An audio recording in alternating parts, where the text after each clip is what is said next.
धार जिले में आप सभी को पता है शुक्रवार है। हमारा ये दायित्व है कि हम कड़ाई से इन सभी नियमों का पालन करें। उन्हीं के अनुपालन में आज की सारी गतिविधियां खासकर जो धार्मिक है वो की जाएगी। तो मैं सभी को इस प्लेस लगभग 1800 से ऊपर का बल लगा है, जिसमें यूआरएफ है, आरएएफ है, एसटीएफ है, और ये सभी लगातार सुनिश्चित कर रहे हैं कि कोई भी नियम विरुद्ध या विधि विरुद्ध कार्रवाई यहाँ पे ना हो, विधि का शासन हो और नियमों का पालन। मध्य प्रदेश हाईकोर्ट के इंदौर बेंच द्वारा बीती 15 मई को भोजशाला को मंदिर घोषित किए जाने के बाद आज पहला शुक्रवार है। यहाँ भोज उत्सव समिति ने विशेष प्रतिमा स्थापित की है, जिसके दर्शन और पूजन के लिए लोग सुबह से ही पहुँच रहे हैं। समिति के संरक्षक अशोक जैन ने कहा कि हिंदू समाज आज दोपहर 1 बजे से 3 बजे तक हवन पूजन और महाआरती करने वाला है। हम शोभा यात्रा भी निकालने वाले थे, जिसे किसी वजह से रद्द कर दिया गया है। इधर हाईकोर्ट के फैसले से निराश मुस्लिम पक्ष गुरुवार को सुप्रीम कोर्ट पहुंचा।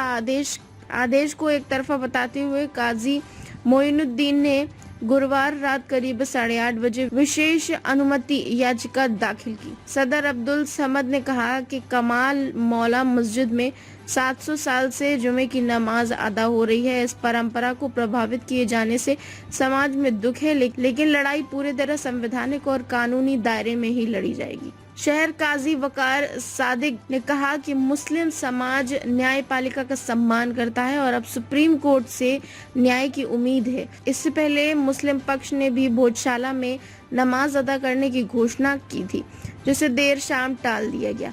शहर काजी ने कहा कि जब सुप्रीम कोर्ट से राहत और स्टे मिलेगा, तब मुस्लिम समाज सम्मान के साथ पहले की तरह नमाज अदा करेगा। उन्होंने प्रशासन की गाइडलाइंस का भी पालन करने की अपील करते हुए कहा, सभी समुदाय शांत और सौहार्द बनाए रखें। शहर हमारा अपना है, इसलिए अमन और भाईचारे को बनाए रखना सभी की जिम्मेदारी है। धार में सुरक्षा व्यवस्था बनाए रखने के लिए पुलिस प्रशासन पूरी तरह अलर्ट है। करीब 2000 अधिकारी और जवान शहर भर में तैनात है। पुलिस की एक खास टीम सोशल मीडिया पर भी निगरानी रख रही है। कलेक्टर राजीव रंजन मीना ने नागरिकों से शांति और सांप्रदायिक सौहार्द बनाए रखने की अपील की है। गुरुवार को कलेक्टर और पुलिस अधीक्षक सचिन शर्मा के नेतृत्व में पैदल फ्लैग मार्च भी निकाला गया था।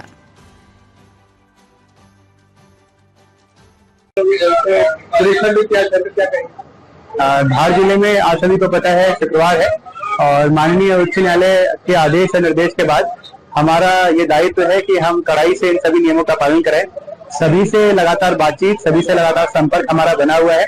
सभी समूहों से पिछले 4-5 दिन में लगातार बैठकें की गई है। सभी ने आश्वस्त किया है कि जो आदेश आए हैं, खासकर चाहे वो माननीय हाईकोर्ट के हों, एएसआई के हों, मिनिस्ट्री ऑफ कल्चर के हों, उन्हीं के अनुपालन में आज की सारी गतिविधियां खासकर जो धार्मिक है वो की जाएगी। सर, आपने कितनी शांति नजर आई?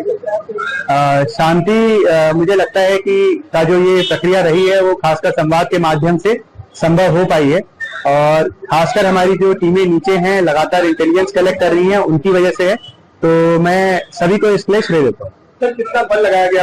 लगभग 1800 से ऊपर का बल लगा है, जिसमें यूआरएफ है, आरएएफ है, एसटीएफ है, और ये सभी लगातार सुनिश्चित कर रहे हैं कि कोई भी नियम विरुद्ध या विधि विरुद्ध कार्रवाई यहाँ पे ना हो, विधि का शासन हो और नियमों का पालन हो।